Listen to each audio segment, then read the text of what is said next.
Assalamualaikum warahmatullahi wabarakatuh.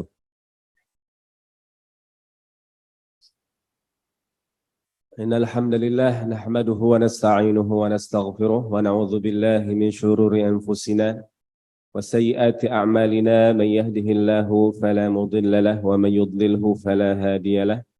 Asyhadu an la ilaha illallah wahdahu la syarika lah wa asyhadu anna Muhammadan abduhu wa rasuluh.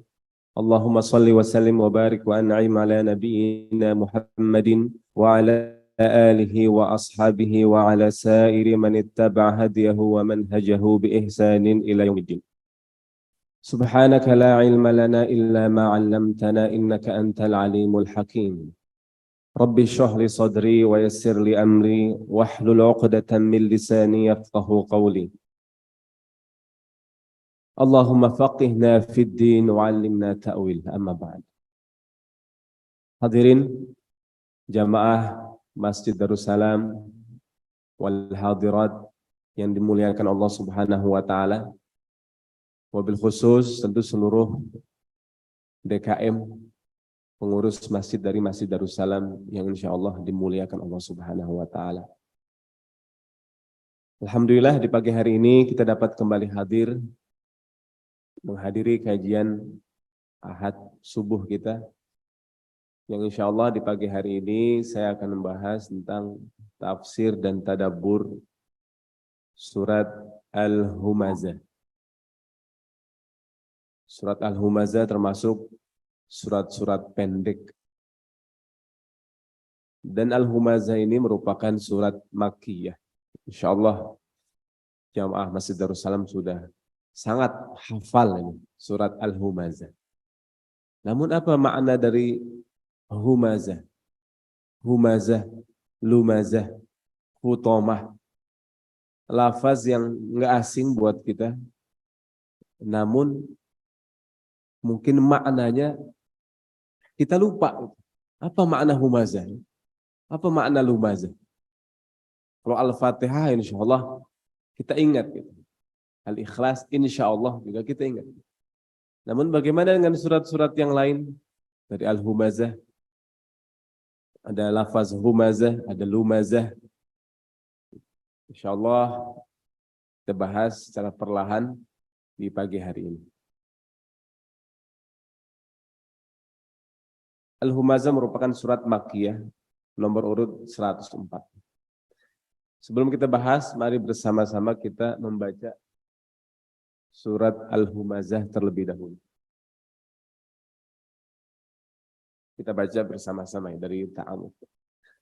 A'udzu billahi minasy syaithanir rajim.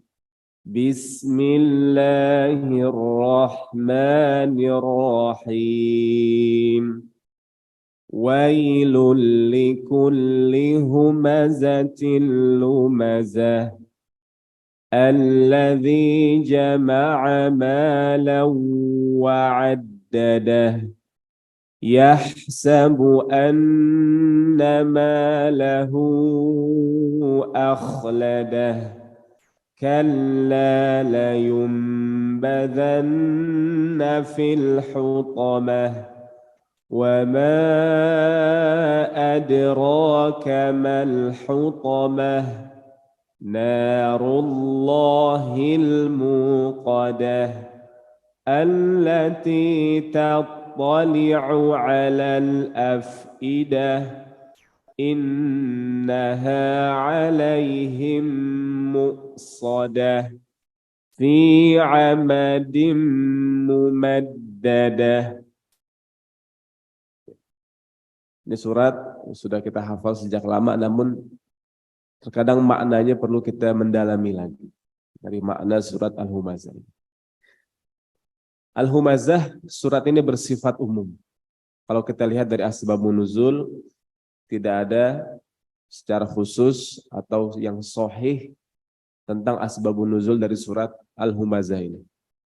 Siapa Al-Humazah? Lumazah apakah dia khusus kepada salah seorang atau beberapa orang atau beberapa kelompok saja atau seluruh manusia, siapapun ia yang memiliki karakter dan sifat-sifat ini. Jadi surat ini bersifat umum. Kepada siapa saja yang bersifat memiliki karakter dari humazah, lumazah, jama'a malan wa'addadah. Namun ada di sana riwayat yang menyebutkan bahwasanya surat ini diturunkan berkaitan dengan Walid bin Mughirah. Walid bin Mughirah merupakan saudagar kaya raya, memiliki harta yang banyak, memiliki keluarga dan anak yang banyak, yang dia gunakan seluruhnya itu untuk memusuhi Nabi Muhammad SAW. Kemudian ada riwayat lain yang menyebutkan tentang salah seorang saudagar juga, Al-Akhnas dari Quraisy yang memiliki harta begitu banyak.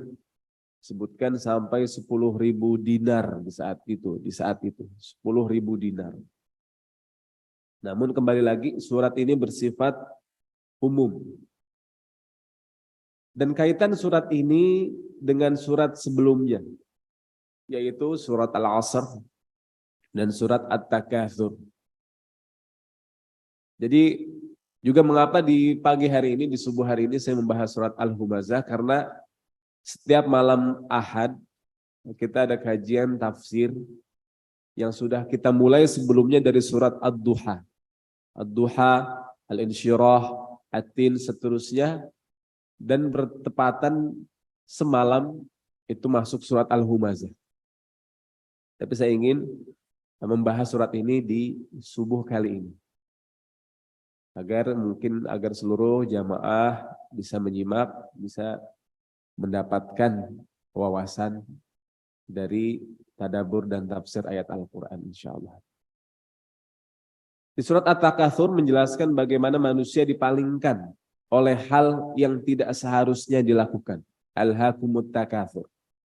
Seharusnya taat kepada Allah, menjalankan perintah-perintah Allah, mempelajari Al-Quran, mendakwahkan Islam, namun manusia sibuk mengumpulkan harta, memperbanyak anggotanya, baik anggota keluarga. Nah ini alhaakumut takatsur. Sampai manusia itu masuk ke dalam kuburnya, sampai akhir hayatnya. Dan setelahnya adalah surat Al-Asr. Surat Al-Asr menjelaskan bahwa manusia harus segera bangun dari kelalaian itu. Karena waktu semakin berjalan dan Al-Asr menunjukkan waktu maghrib akan segera hadir. Maka manusia harus bangun dari kelalaiannya. Kembali kepada tugas yang seharusnya ia lakukan. Bangun dari kelalaian karena waktu yang diberikan akan segera berakhir. Jika tidak, maka manusia akan merugi. Dan Al-Humazah menjelaskan apa yang didapat manusia dari kerugiannya di akhirat nanti. Kalau dia tetap dalam kerugian sampai akhir hayatnya, tidak beriman, tidak beramal soleh, tidak tawasau bil haq, tidak tawasau bis sabr, maka dia merugi. Di antara kerugian terbesar adalah ini la yumbadzanna fil hutamah. Dia nanti dilempar ke dalam hutamah. Dan surat Al-Humazah ini juga menjelaskan bahwa karena waktu itu begitu berharga, maka jangan dihabiskan waktu tersebut untuk ini humazah lumazah. Janganlah manusia menghabiskan waktunya untuk humazah lumazah jama'a malan wa'addadah. Menjelekan orang lain, menghina orang lain, dan hanya mengumpulkan harta saja. Karena hal itu merupakan kerugian. Selanjutnya mari kita lihat terjemahan dari surat Al-Humazah. Yang pertama, ayat pertama, wailul likulli humazatil lumazah, kecelakaanlah bagi setiap pengumpat lagi pencela. Alladzi jama'a malan wa'addadah, yang mengumpulkan harta dan menghitung-hitungnya. Yahsabu anna malahu akhladah, dia mengira bahwa hartanya itu dapat mengekalkannya. Kalla, sekali-kali tidak. La yumbadzanna fil hutamah. Sesungguhnya ia benar-benar akan dilemparkan ke dalam hutamah. Wa ma adraka mal hutamah? Tahukah engkau apa itu hutamah? Narullahil muqadah. Ia adalah api Allah yang dinyalakan. Allati tattali'u 'alal afidah. Yang membakar sampai ke afidah. Innaha alaihim mu'sadah. Sesungguhnya api tersebut atas mereka tertutup rapat. Fi amadin mumaddadah. Sedangkan mereka fi amadin mumaddadah, diikat pada tiang-tiang yang mumaddadah, yang panjang. Yang pertama, ayat pertama Allah berfirman, wailun likulli humazatil lumazah. Wailun. Wailun memiliki beberapa makna dalam bahasa Arab. Dan surat ini merupakan surat yang dimulai dengan wailun. Ada surat lain yang juga dimulai dengan wailun. Surat Al-Mutaffifin. Wailun lil mutaffifin. Nggak ada likulli. Wailun lil mutaffifin. Dan disebutkan kalimat wailun 27 kali dalam Al-Quran. 10 kali dari 27, 10 kali disebutkan di surat Al-Mursalat. Wailu yawma idzil lil mukadzibin. Wailu yawma idzil lil mukadzibin. Apa makna dari wail? Wailun. Wailun memiliki dua makna besar. Makna yang pertama, kehancuran dan azab. Kehancuran dan azab. Makna yang kedua disebutkan oleh Ibnu Abbas radhiyallahu an, bahwa wailun ini adalah lembah di neraka. Maksudnya lembah menunjukkan beragam macam siksaan yang Allah Subhanahu wa taala sediakan di lembah tersebut. Wailun. Dan wailun ini dalam bahasa Arab menunjukkan kekecewaan yang mendalam. Jadi orang-orang Arab menggunakan kata wailun ketika mereka merasakan kekecewaan yang mendalam, kemudian menerima musibah besar yang menimpa, kemudian ketika mereka ditimpa kecelakaan, dan ketika mereka melakukan kesalahan yang tidak mungkin diperbaiki, maka wailun. Di antaranya dalam Al-Quran Allah berfirman, qalu ya wailana. Qalu ya wailana inna kunna taghin. Mereka berkata, aduhai celakalah kita. Celakalah kita. Sesungguhnya kita ini adalah orang-orang yang melampaui batas. Di surat Al-Qalam. Dan wailun, dua surat yang dimulai dengan wailun, surat Al-Mutaffifin dan surat Al-Humazah ini, di awal suratnya memiliki keterkaitan makna. Kita lihat, wailul likulli humazatil lumazah. Likulli humazatil lumazah. Kemudian wailul lil mutaffifin. Ayat kedua dari Al-Humazah, jama'a malan wa'addada. Mengumpulkan harta dan menghitung-hitungnya. Di Al-Mutaffifin, wailul lil mutaffifin. Alladzina idza iktalu 'alan nasi yastawfun wa idza kaluhum aw wazanuhum yukhsirun. Mereka sama juga. Al-Mutaffifin mengumpulkan harta dengan cara yukhsirun, merugikan orang lain. Menimbang untuk orang lain dikurangi. Tapi untuk diri mereka sendiri, mereka inginnya disempurnakan. Nah, bahkan di ayat setelahnya juga sama. Di Al-Humazah, yahsabu anna malahu akhladah, mengira harta akan mengabadikannya, hidup terus. Di surat Al-Mutaffifin, mereka mengira tidak akan pernah dibangkitkan. Yukhsirun ala yadhunnu ulaika annahum mab'utsun. Apakah mereka mengira bahwa mereka kelak tidak akan dibangkitkan? Jadi memiliki makna yang berkaitan. Dan surat yang dimulai dengan wail, maka dosa yang disebutkan setelahnya adalah dosa besar. Kabirah min kabairiz dzunub, termasuk dosa-dosa yang besar. Karena ancaman yang Allah siapkan begitu berat. Jadi makna wailun, kehancuran dan azab, juga bermakna berbagai macam siksaan yang Allah siapkan di lembah di neraka atau lembah di Jahannam. Wailun. Li untuk kulli setiap. Untuk setiap. Jadi setiap, maka siapapun orang yang memiliki sifat humazah, lumazah, maka dia masuk, terancam oleh dua siksaan ini. Apakah bermakna kehancuran di dunia dan akhirat, kehancuran di dunia, azab di akhirat, atau nanti di akhirat lembah di neraka yang disebutkan oleh Ibnu Abbas radhiyallahu anhu. Humazah, sekarang kita masuk humazah. Di humazah ada beberapa kata yang mirip dengan humazah. Kata hamzah, humazah, hamzah. Atau dalam ayat Al-Quran, a'udzubika min hamazatis syayatin. Qur rabbi a'udzubika min hamazat. Ada hamzah, ada hamazat. Apa makna humazah? Hamzah dia karena berada di awal, dia memiliki huruf hamzah, dia memiliki sifat mendorong. Hamzah mendorong karena dia berada di depan. Berada di pertama. Maksud dari susunan kata abatasa, dia berada di a di awal, hamzah. Hamazat, makanya qur rabbi a'udzubika min hamazatis syayatin. Ya Allah, aku berlindung kepada Engkau dari hamazatnya syaitan. Hamazat, dorongan-dorongan syaitan. Tentu dorongan-dorongan syaitan ini dorongan-dorongan yang buruk. Baik dorongan secara fisik disebutkan, baik dorongan secara fisik ataupun lidah dan kata-kata. Humazah, maka makna humazah, sifat seseorang yang banyak dan selalu mencela manusia dengan lisannya.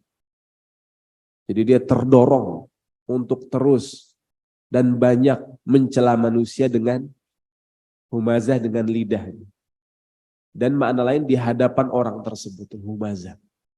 Mencela orang di hadapan orang tersebut dan selalu dilakukan terus-menerus humazah. Nah, kita perhatikan ini makna selalu dan banyak melakukan. Mudah-mudahan yang pernah melakukan, kemudian yang jarang melakukan, kemudian bertaubat, kalau nggak masuk dalam kategori ini. Karena humazah, dia ini sighah mubalaghah, menunjukkan hal yang terus-menerus dilakukan. Sampai kapan? Hatta zurtumul maqabir, sampai mereka masuk ke dalam kubur itu. Nggak bertaubat. Mudah-mudahan mereka yang bertaubat terbebas dari ancaman wailun tadi. Kemudian juga disebutkan dalam Al-Quran, hammazin, masya'in binamim. Yang banyak mencela hammaz. Bukan pakai zai, hammaz. Masya', mereka berjalan binamim, dengan menabur fitnah. Karena tentu Nabi SAW menyebutkan fa inna dima'akum wa amwalakum wa a'radakum bainakum haramun alaikum. Sesungguhnya darah kalian, kata Nabi, darah sesama muslim, kemudian harta sesama muslim, kemudian kehormatan sesama muslim, haramun alaikum. Itu diharamkan atas kalian. Maksud diharamkan, dimuliakan. Jangan sampai dihinakan. Maka tentu ketika ada larangan, kemudian ada ancaman besar bagi mereka yang melakukannya, maka dosa tersebut merupakan dosa besar. Dan humazah ini, seringkali memang kata-kata buruk kepada orang lain itu seringkali diucapkan ketika orang itu tidak hadir. Tentu mencela ciptaan Allah adalah bentuk kekufuran. Karena Allah Subhanahu wa ta'ala mengatakan dalam Al-Quran, alladzi ahsana kulla syai'in khalaqah. Allah yang menciptakan segala sesuatu dengan sebaik-baiknya. Wa bada'a khalqal insani min tin. Jadi seperti apapun manusia, fisiknya, bentuknya, maka kita nggak boleh menghinanya di hadapannya atau di belakangnya. Jadi humazah ini dengan lisan.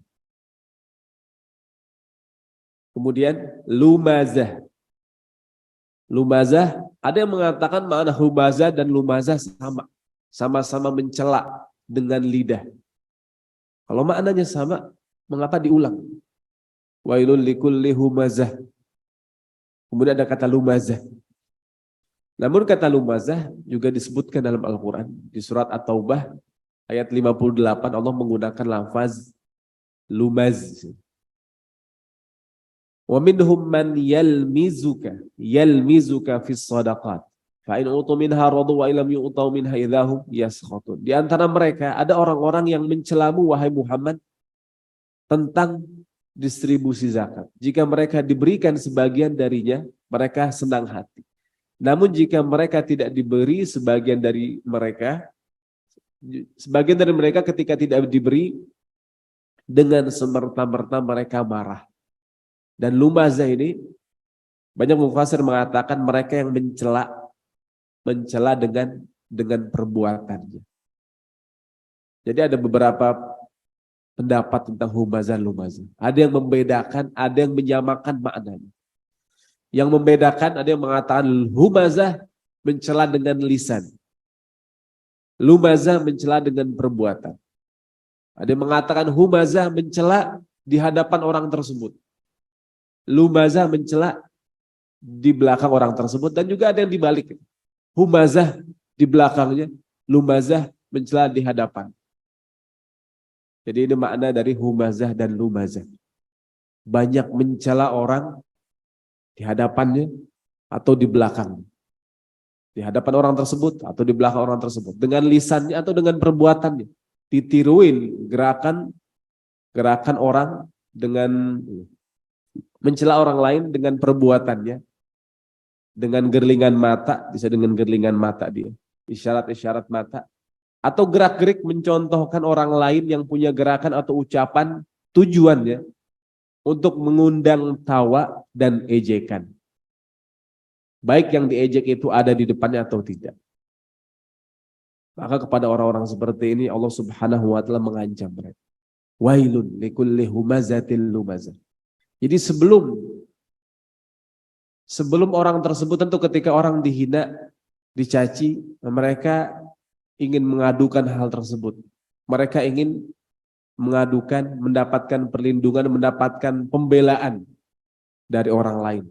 Misalkan kalau di sekolah kita melihat ada anak-anak diejek, anak tersebut sedih. Dia kan pertama kali ngadu kepada gurunya atau ngadu kepada orang tuanya. Allah Subhanahu wa taala telah membela mereka yang dihina dan diejek dengan surat ini. Wailun likulli humazatil lumazah. Tenang aja pada mereka yang mengejek, menghina. Aku ancam mereka, kata Allah Subhanahu wa taala, dengan wailun tadi. Wailun likulli humazatil lumazah.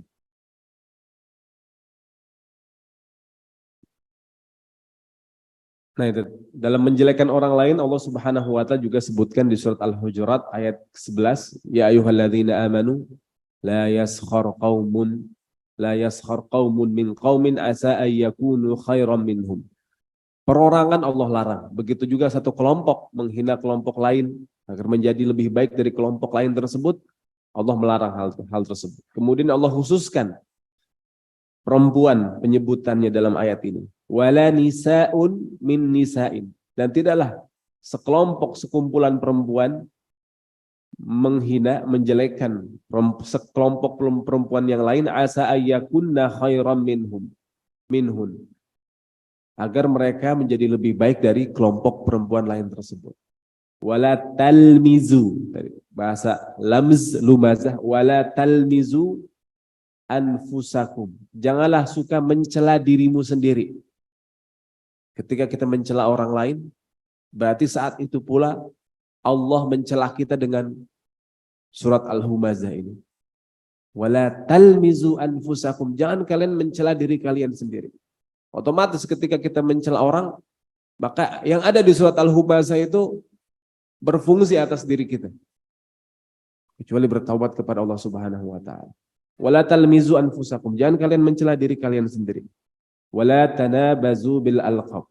Jangan pula memanggil orang-orang dengan gelar-gelar yang buruk. Sampai akhir ayat. Kemudian berkaitan dengan harta, nanti mereka yang mengumpulkan harta, jama'a amalan wa addadah, Allah mengatakan dalam Al-Quran, fi amwalihim haqqun lisaili wal mahrum. Harta kita tidak seluruhnya milik kita. Allah mengatakan, dan pada harta-harta mereka ada hak untuk orang miskin yang meminta dan orang miskin yang tidak mendapatkan bagian. Yang meminta, yang enggak meminta. Ketika mereka miskin, mereka memilih hak atas harta kita. Kemudian kapan boleh menceritakan keburukan orang lain? Ya, ada 6 hal. Yang pertama, menceritakan keburukan orang lain kepada orang yang dapat mengurangi keburukan. Ini orang ini buruk. Kita ceritakan keburukan tersebut kepada ayah atau ibunya atau saudara dekatnya. Berharap ayah dan ibunya ini menasihati dia biar keburukannya dia berkurang. Itu boleh dilakukan. Kemudian menceritakan keburukan orang lain kepada orang yang dapat menghentikan keburukan. Ada orang melakukan keburukan terus-menerus, kita laporkan keburukan tersebut kepada pihak yang dapat menghentikan keburukan tersebut. Ketiga, ketika meminta fatwa kepada orang yang wajar dimintai fatwa. Dahulu kisahnya istri dari Abu Sufyan bertanya kepada Nabi SAW, ya Rasulullah, sesungguhnya suamiku ini orangnya pelit banget, minta nggak dikasih. Istri Abu Sufyan. Dia menceritakan bahwa seseorang itu pelit tentu keburukan, aib. Tapi ada maslahatnya. Karena sulit nih, mau belanja sulit, mau jajan anaknya sulit. Akhirnya diceritakannya juga kepada Nabi Muhammad SAW. Dan ini bentuk meminta fatwa. Dalam hal ini dibolehkan. Maka Nabi mengatakan, ambillah. Gak usah bilang gak apa-apa, ambil. Tapi yang sewajarnya aja. Secukupnya aja. Kemudian yang keempat, orang yang terang-terangan melakukan keburukan. Orang yang terang-terangan melakukan keburukan, dia nggak malu lagi dengan keburukan tersebut, maka sudah. Dia tidak menutupi keburukannya itu, maka untuk apa ditutupi lagi? Kemudian yang kelima, memperkenalkan orang yang tidak dikenal kecuali keburukannya. Misalkan ada dalam satu kampung yang namanya Abdullah banyak. Yang namanya Abdullah banyak. Kan ada 10 orang namanya Abdullah. Ada salah satu orang yang namanya Abdullah juga, tapi misalkan orangnya kecil kurus. Nah ini kan juga aib ya. Kemudian datang orang lain ke kampung tersebut, Pak saya mau mencari Pak Abdullah Pak. Pak Abdullah yang mana ya? Nah, mau nggak mau itu. Pak Abdullah, dia nggak tahu rumahnya, nggak tahu alamat di blok mana, nggak tahu juga. Pak Abdul yang orang kecil kurus, oh itu di sana Pak. Kayak begitu. Itu masih dibolehkan. Yang keenam, memberi peringatan kepada orang lain. Misalkan ada seseorang mau melamar anak perempuan kita. Kemudian ada seseorang ingin melamar anak perempuan tetangga kita. Dan kita tahu ini laki-laki. Sebenarnya begini nih. Oh, ini harus disampaikan. Jangan disembunyikan. Ketika kita tahu betul keburukan, dan keburukannya keburukan yang membahayakan ini. Keburukan orang tersebut, ini perlu disampaikan. Ini kapan dibolehkan kita menceritakan keburukan orang lain. Tentu pada batasannya. Ayat kedua. Alladzi jama'a malan wa 'addada. Jadi lumazah ini adalah jama'a alladzi jama'a malan. Mereka yang jamaah mengumpulkan malan, harta. Malan di sini harta berbentuk nakirah, menunjukkan jumlah yang besar, banyak dan diharapkan. Satu maknanya. Makna kedua, nakirah tidak diketahui jumlahnya, bisa jadi jumlahnya nggak banyak, sedikit. Jumlahnya sedikit namun begitu cinta sama harta itu, padahal jumlahnya nggak banyak. Atau jumlahnya banyak tapi dia terus merasa hartanya ini sedikit. Bisa jumlahnya banyak tapi dia merasa sedikit, atau jumlahnya sedikit tapi begitu dicintai sama dia. Duitnya nggak banyak-banyak banget tapi cinta banget, infak sedekah sulit. Jamaah amalan. Jamaah mengumpulkan harta. Wa'addada. Kemudian lafaz wa'addada. Wa'addada memiliki dua makna. Yang pertama, wa'addada menghitung-hitung. Jadi mengumpulkan harta tujuannya bukan infak, sedekah, zakat. Mengumpulkan, dihitung lagi. Kemudian yang kedua, wa'addada mempersiapkannya. Mempersiapkan untuk dirinya, mempersiapkan untuk anak-anaknya nanti, tanpa diinfakkan dan disedekahkan.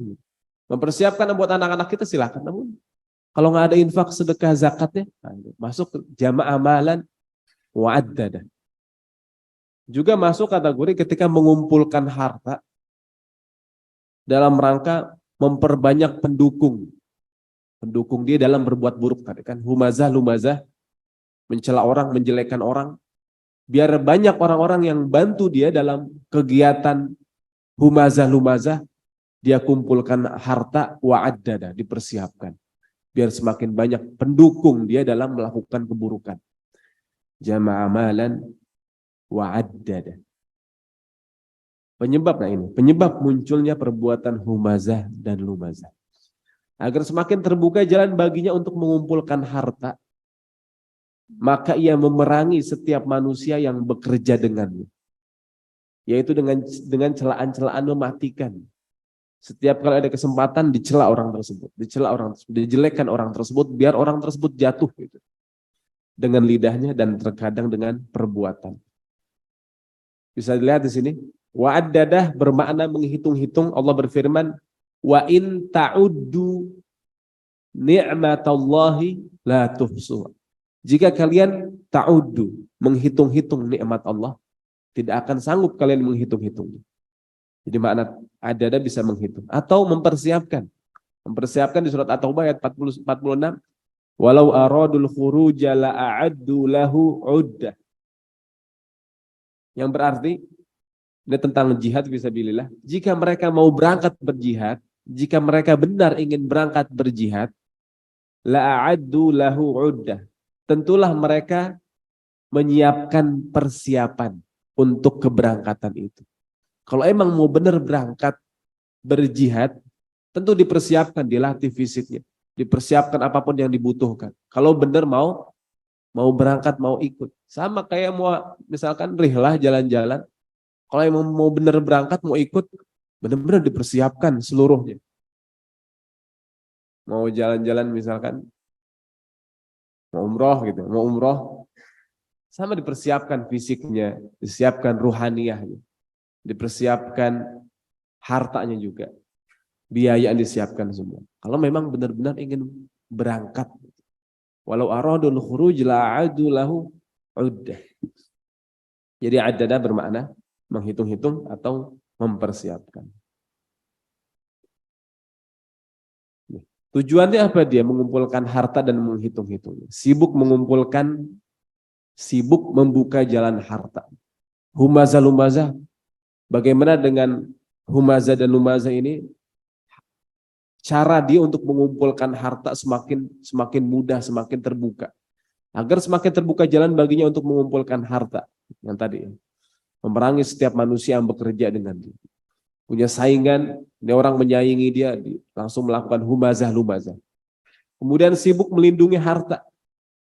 Mengira kayaknya seluruh manusia ini berusaha mengambil harta dia. Kemudian yang ketiga, sibuk menguasai manusia. Bukan ia mengeluarkan harta untuk berinfak karena berharap kebaikan. Ternyata humazah lumazah mengumpulkan harta ini, mereka ada harta juga yang dikeluarkan. Tapi bukan infak sedekah. Agar manusia melihat kekayaan dia. Agar manusia melihat kekayaan. Dan manusia mendukung dia dalam perbuatan humazah dan lumazah itu.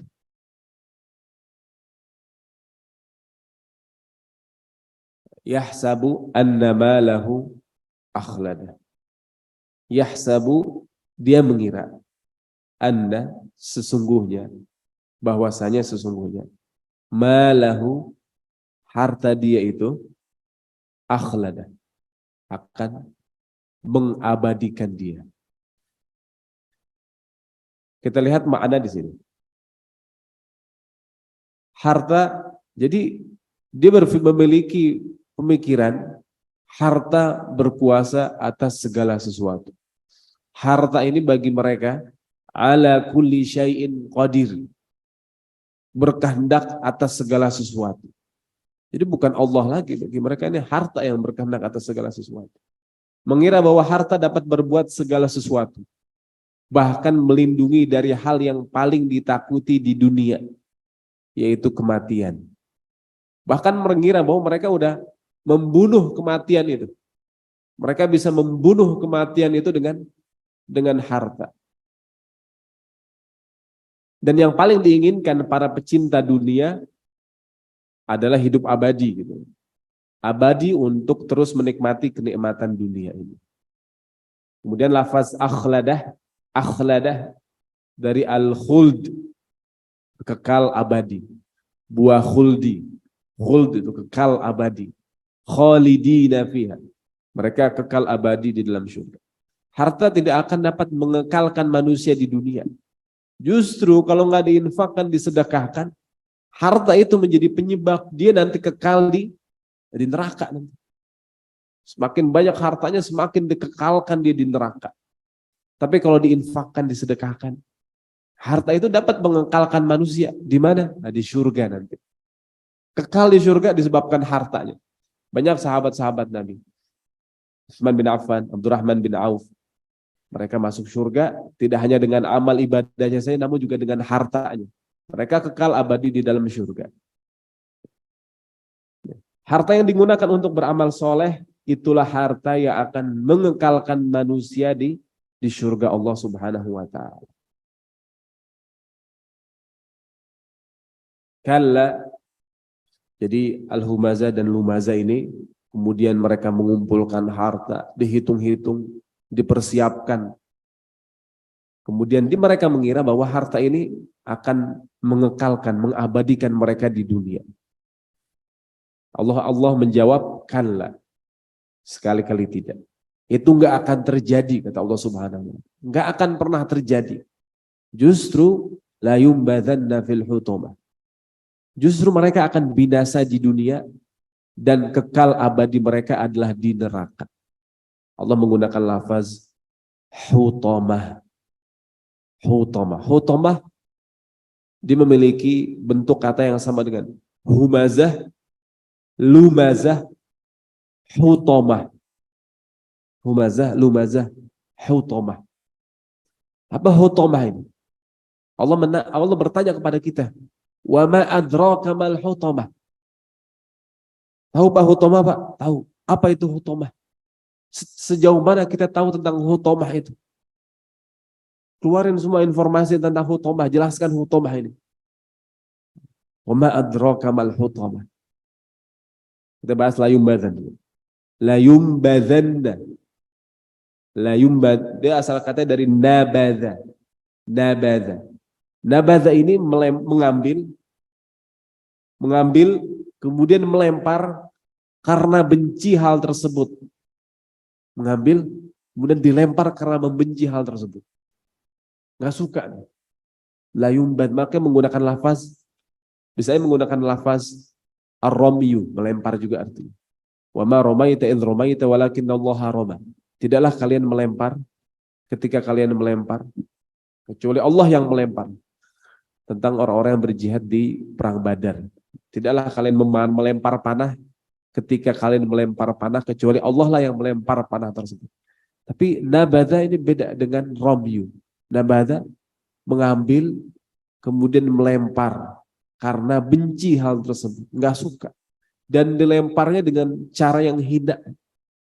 Dilempar dengan cara yang hina. Wallahu a'lam seperti apa cara melemparnya dengan hina. Dilihat ini di surat Al-Qasas, Allah mengatakan dalam Al-Qur'an, fa akhadnahu wa junudahu fanabadhnahum fil yam.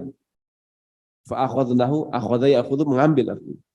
Namun ditafsirkan, maka kami hukum Fir'aun dan bala tentaranya. Fanabadhnahum fil yam, lalu kami lemparkan mereka ke dalam laut. Jadi Fir'aun dan bala tentaranya, Allah juga menggunakan kata nabadha, diambil kemudian dilempar dengan cara yang hina, karena Allah Subhanahu wa ta'ala membenci mereka. Dan ini juga menunjukkan bahwa Allah Subhanahu wa ta'ala membenci al-humazah, lumazah, jama'a malan wa addadah. Allah membenci mereka. Kemudian lafaz al-hutamah, kalla la yumbadzanna, ada nun taukid di sini. Pasti kelak mereka akan dilempar secara hina Kemana? Fil hutamah. Apa makna hutamah? Hutamah memiliki makna yang cukup luas ya. Dia bisa bermakna menghancurkan berkeping-keping. Kaca kita hancurkan. Itu namanya hutamah. Dia hancur berkeping-keping. Kemudian meremukkan juga sama. Diremukkan, apa misalkan kita genggam sampai habis, hutamah juga. Kita remas sampai habis dia, sampai jadi kepingan kecil untuk hutamah. Dengan kuat, pasti dengan kuat. Dikarenakan sesuatu tersebut kita sangka tidak mudah hancur. Karena nggak bakal hancur kecuali harus kenceng. Karena nanti tentu ahlun nar ketika masuk neraka, mereka jasadnya udah beda dengan jasad yang sekarang kita. Jasadnya beda. Nggak mungkin kena api yang luar biasa kalau dengan jasad yang saat ini nggak sampai 0,sekian detik udah habis, nggak ada sisa kita ketika kena api. Namun ketika itu jasad mereka udah beda. Fisikanya udah beda dengan fisika saat ini. Bisa api begitu panas tapi mereka tersiksa begitu dengan begitu lama. Dan hutamah ini dalam Al-Quran disebutkan, Allah mengatakan, hatta idza ataw ala wadin namli qalat namlatu ya ayyuhan namlu udkhulu masakinakum la yahtimannakum. Semut-semut ketika Nabi Sulaiman mau lewat dan bala tentaranya, ada semut yang mengatakan, wahai semut-semut, masuklah kalian ke rumah-rumah kalian. Jangan sampai kalian la yahtim, pakai kata hatoma. La yahtimannakum. Jangan sampai kalian diinjak, hancur berkeping-keping. Pasti mati, pasti mati. La yahtimannakum Sulaiman wa junuduhu wa hum la yash'urun. Jadi semut ketika mati, ketika hancur, Allah menggunakan kata hatoma, seakan semut itu dia memiliki, disebutkan semut memiliki tulang-tulangnya itu bagaikan kaca gitu. Kalau hancur mati dia hancur berkeping-keping gitu, kayak kaca dihancurin. Namun kalau saat ini kita lihat itu makna dari bagaimana semut dihancurkan. Dan makna hatoma ini kaca. Ini alat ini. Mungkin jamaah pernah lihat alat buat menghancurkan benda-benda keras itu. Puter begini deh. Kemudian dimasukin, mau besi, mobil dimasukin, diremukin sama dia sampai hancur. Itu alat berat. Itu hatoma juga. Tahtim. Kemudian alat yang buat menghancurkan seperti ini besar, kemudian mau apapun taruh di bawahnya hancur. Itu juga namanya tahtim. Jadi kayak gimana siksaan? Allah mengatakan hutamah. Bahkan ada mufasir mengatakan ketika kita makan, kita kunyah sampai halus, itu namanya hatamah juga, namanya hatamah. Masuk makan sampai halus dikunyah, hatamah juga. Allah mengatakan wa ma adraka mal hutamah. Seperti apa siksaan di dalam hutamah?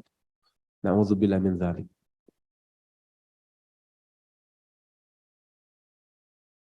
Al-hutamah narullahil muqadah.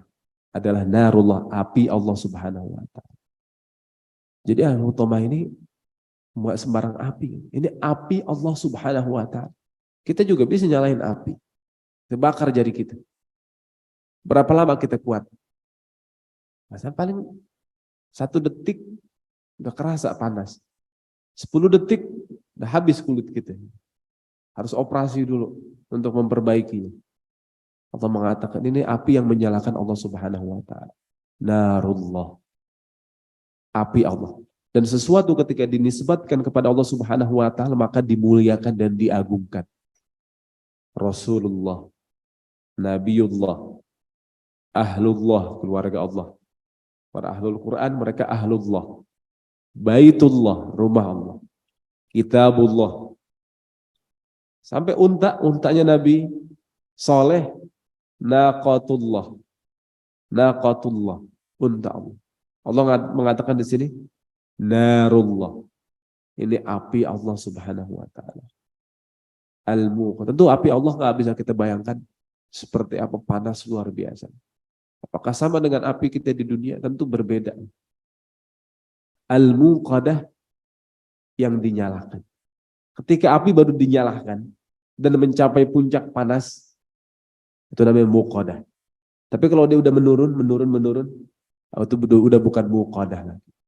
Allah mengatakan narullahil muqadah.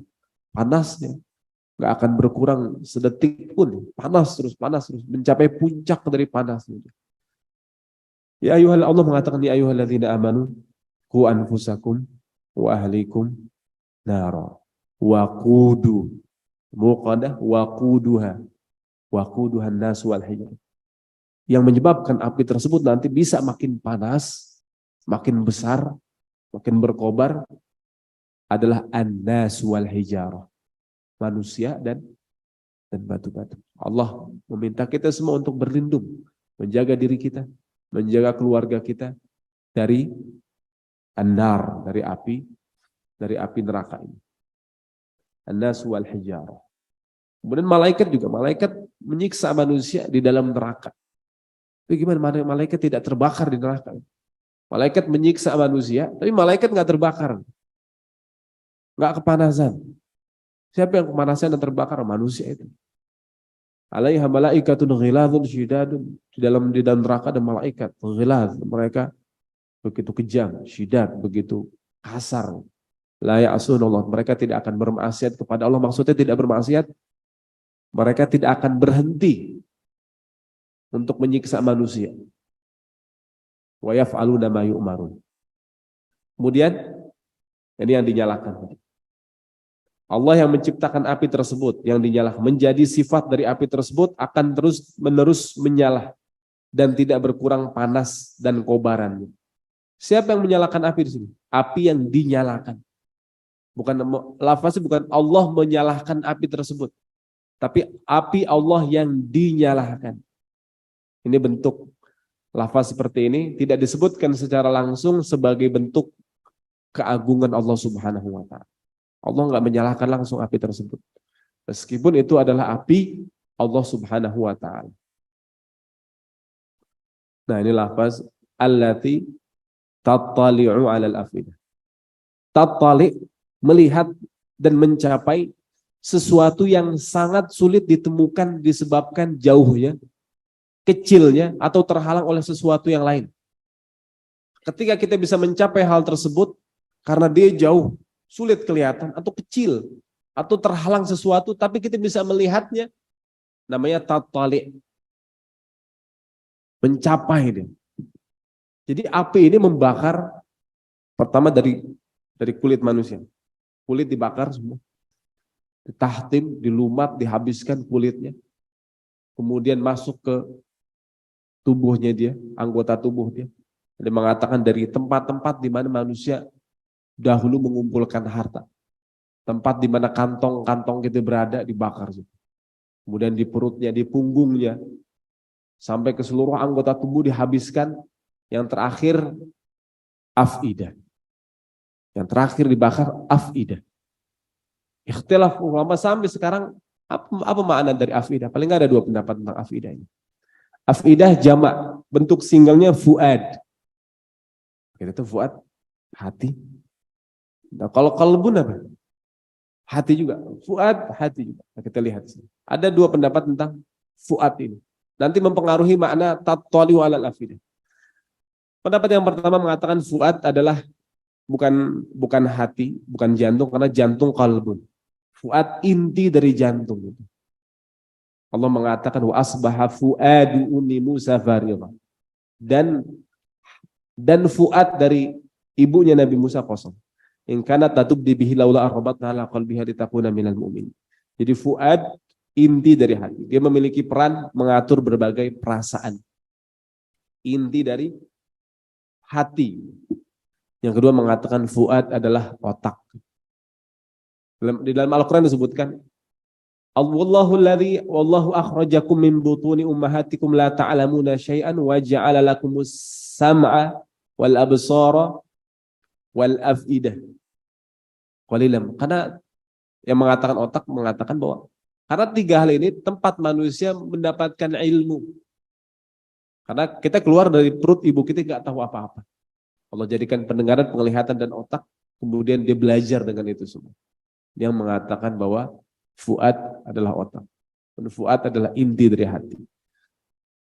Tapi maknanya nanti begini. Api tersebut mencapai hati. Makna yang kedua, hati tersebut mencapai otak. Gitu. Tentu masing-masing memiliki peran. Dan yang dibakar nih oleh hutomah ini bukan yang zahir aja.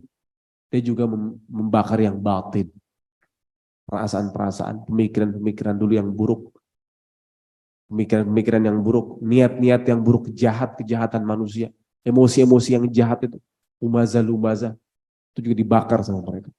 Sampai habis, sampai fuadnya habis, baru diciptain lagi ulang. Dari awal lagi disiksa. Sampai kepada titik itu, sampai fuad, diulang dari awal. Maka tattali'u alal afid.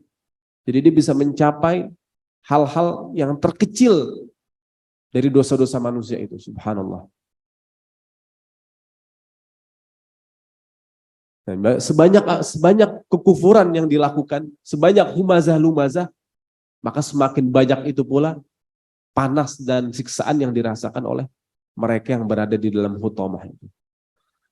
Kemudian innaha alaihim mu'sadah fi amadin mumaddadah. Innaha sesungguhnya api tersebut alaihim atas mereka mu'sadah, tertutup rapat. Mereka dikunci di dalamnya.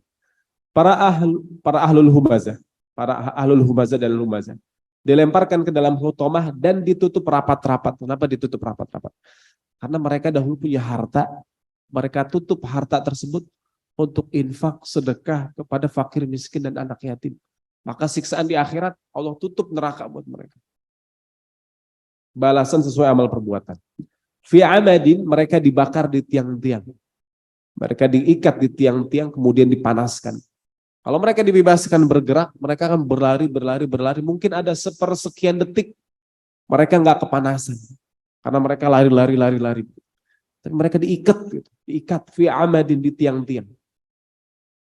Dahulu orang-orang lumazah mereka kerjaannya ini, bahasa kita, manas-manasin orang. Hati orang dibikin panas. Maka nanti di akhirat, tattali'u alal afid. Pikiran orang dibikin panas. Otak orang dibikin panas. Hati orang dibikin panas. Maka Allah memanaskan mereka nanti di akhirat. Mumaddadah, yang dipanjangkan. Bermakna tiang-tiang tersebut dipanjangkan. Atau makna kedua, siksaan mereka mumaddadah. Siksaan mereka dipanjangkan.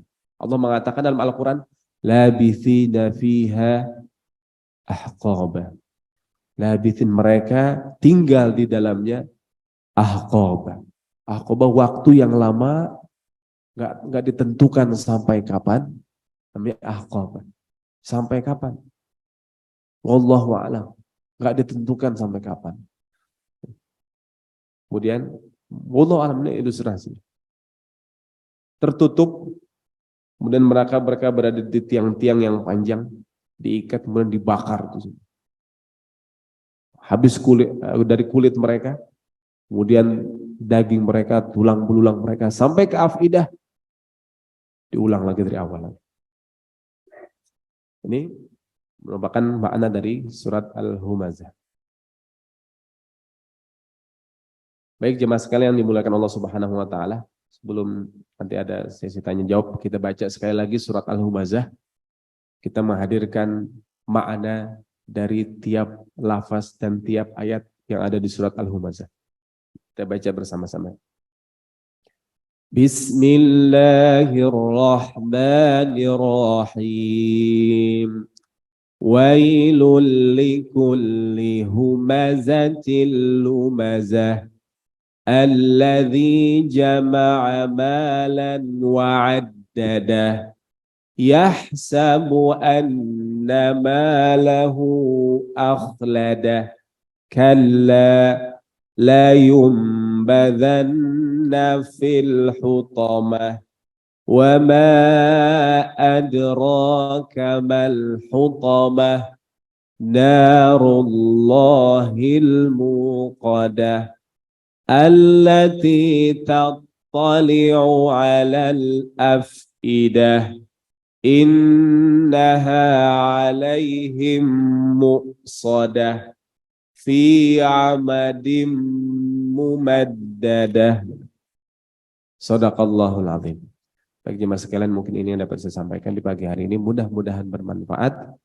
Mungkin jika ada yang ditanyakan sebelum kita tutup, kami persilahkan.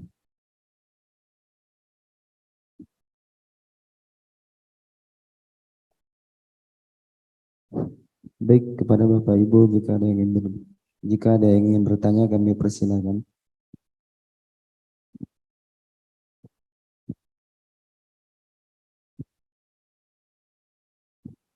Dari Ibu-ibu ada?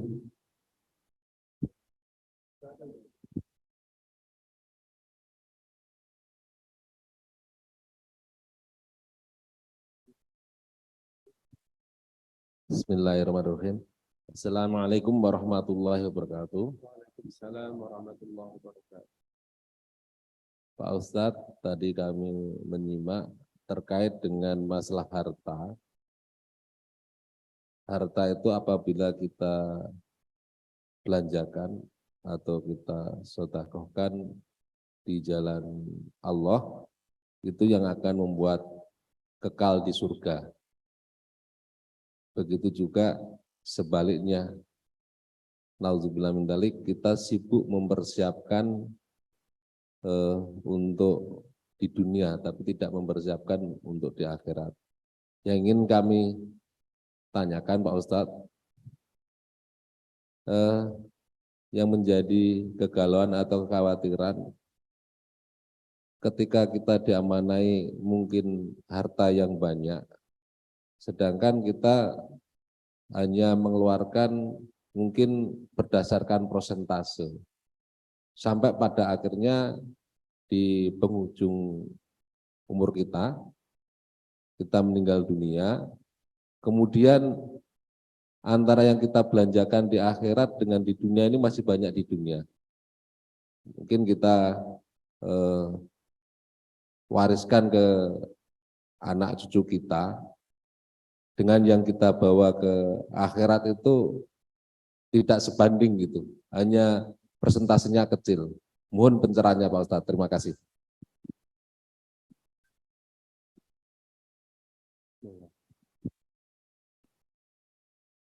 Baik, terima kasih. Masya Allah, pertanyaan yang luar biasa. Terkait bagaimana kita mempersiapkan negeri akhirat, sekaligus kita juga ingin mempersiapkan untuk anak keturunan kita. Dalam hadis Nabi SAW, ada salah seorang kaya raya, saudagar. Dia bilang kepada Nabi Muhammad SAW, ya Rasulullah, saya ingin menginfakkan dari setengah harta saya. Jadi dia berwasiat setengah kekayaan dia ingin infakkan. Jadi setengahnya lagi untuk anak-anaknya.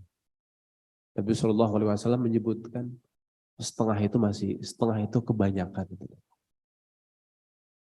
Akhirnya dikurangi lagi sampai pada sepertiga. Makanya kita tahu wasiat itu kan tidak boleh wasiat tersebut, mungkin tidak pernah ada pelajarannya. Tidak boleh wasiat tersebut bersifat nanti memberikan mudarat kepada ahli waris. Karena orang tua wasiat terlalu banyak, akhirnya ahli waris menerima warisan sedikit. Maka wasiat seperti itu dibatalkan. Dia nggak boleh lebih dari sepertiga. Nggak boleh lebih dari sepertiga. Sepertiga itu udah banyak, kata Nabi SAW. Maka juga, kata Nabi, kita meninggalkan anak keturunan kita dalam keadaan berkecukupan. Lebih baik daripada kita meninggalkan anak keturunan kita dalam keadaan kesulitan, kemudian mencari bantuan dari orang lain.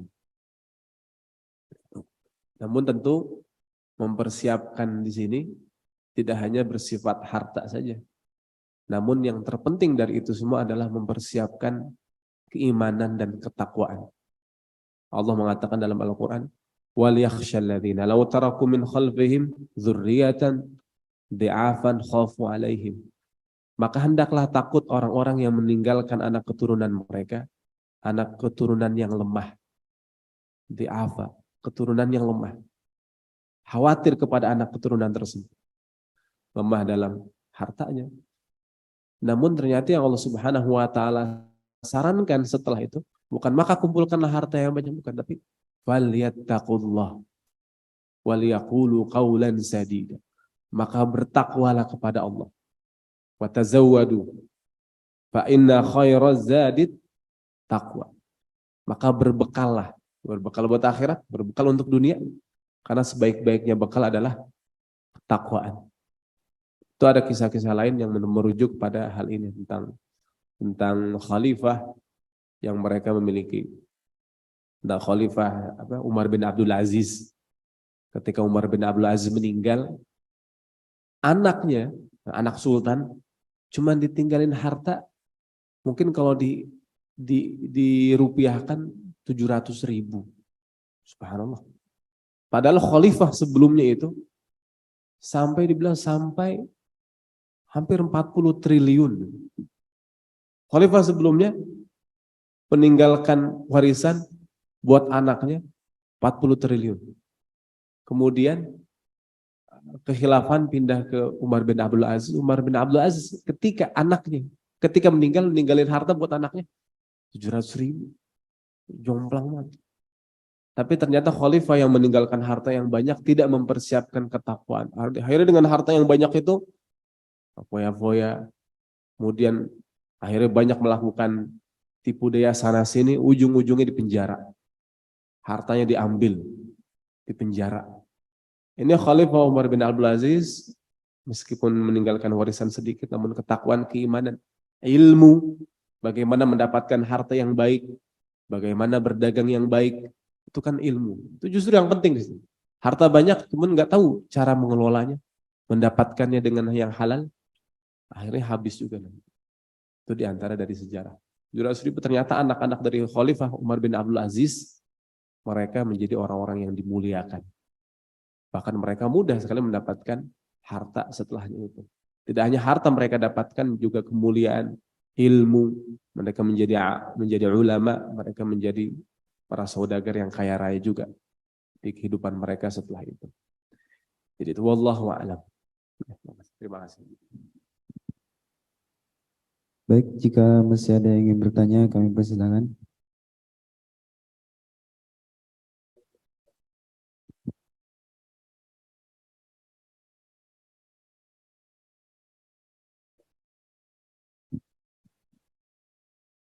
Ada berita layu jamaah Masjid Darussalam Bapak Haji Muhammad Arsyad ya, meninggal dunia baru saja. Jadi mohon Ustadz bisa mendoakan beliau.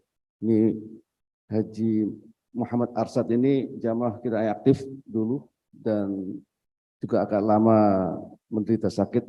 Mohon didoakan Ustadz. Pak Arsyad.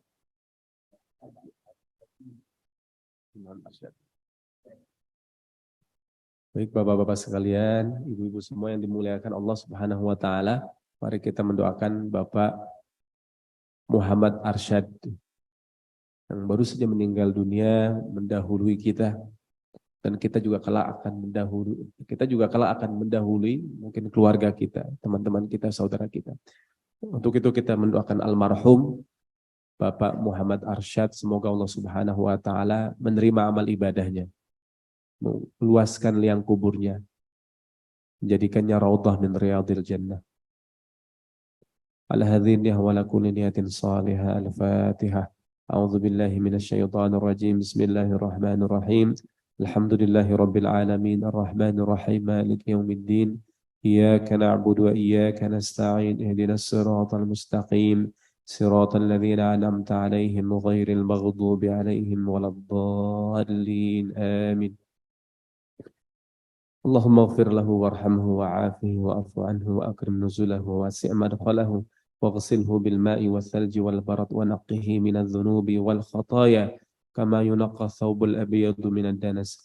اللهم لا تحرمنا أجره ولا تفتنا بعده واغفر لنا وله ولإخواننا الذين سبقونا بالإيمان ولا تجعل في قلوبنا غلا للذين آمنوا ربنا إنك رؤوف رحيم ربنا اغفر لنا ذنوبنا ولوالدينا وارحمهم كما ربونا صغارا ولجميع المسلمين والمسلمات والمؤمنين والمؤمنات الأحياء منهم والأموات إنك سميع قريب مجيب الدعوات يا قاضي الحاجات اللهم ارحم أمواتنا اللهم ارحم أمواتنا وأموات المسلمين برحمتك يا أرحم الراحمين اللهم افتح أبواب السماء لروحه اللهم افتح أبواب السماء لروحه اللهم اجعل قبره روضة من رياض الجنة ولا تجعل قبره غفرة من غفار النيران برحمتك يا أرحم الراحمين ربنا تقبل منا إنك أنت السميع العليم وتب علينا إنك أنت التواب الرحيم ربنا آتنا في الدنيا حسنة